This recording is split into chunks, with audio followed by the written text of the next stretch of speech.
Akala ng iba, puro glam at spotlight lang ang showbiz. Pero may mga artista na hindi lang sa camera magaling, pati sa pag-aaral, top-notch din. Kilalanin natin ang 10 Pinoy celebrities na nagtapos ng college na cum laude. Ano kaya yung GPA nila? Una, nandiyan si Benjamin Alves. Ang kanyang Latin honor, summa cum laude. Ang kurso niya ay English Literature at nagtapos siya sa University of Guam. At ito pa ang isa pang fun fact. Nagtapos siya ng summa cum laude sa loob lang ng 2.5 years. Next, andyan si Yasmin Curdy. Ang kurso niya ay Political Science at nagtapos siya sa Arellano University. Alam mo bang habang umaarte sa TV si Yasmin Curdy, nag-aaral din siya at nagtapos pa siya ng magna cum laude. Next is Agot Isidro. Ang kanyang kurso, Fashion Buying and Merchandising. At hindi basta-basta ang kanyang paaralan, which is ang Fashion Institute of Technology sa New York. Nagtapos siya ng may Latin honor na magna cum laude. May master's degree din siya sa communication mula sa Ateneo de Manila University.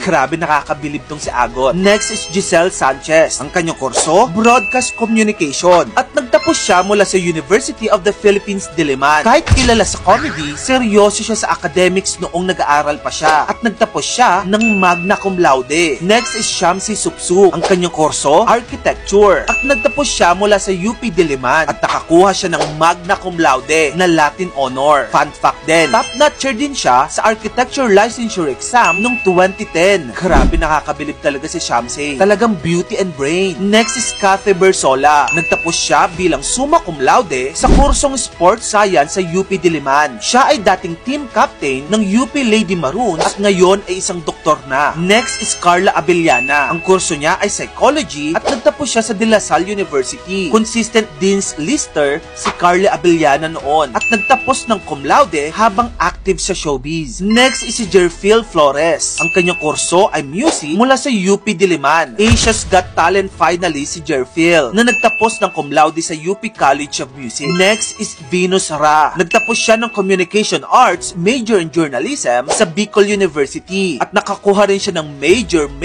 na Latin honor mula dito, which is bilang cum laude. And then andyan din si Myrtle Sarosa. Ang kanyang kurso ay Broadcast Communication sa UP Diliman. Habang active sa showbiz, nagtapos siya ng cum laude sa UP.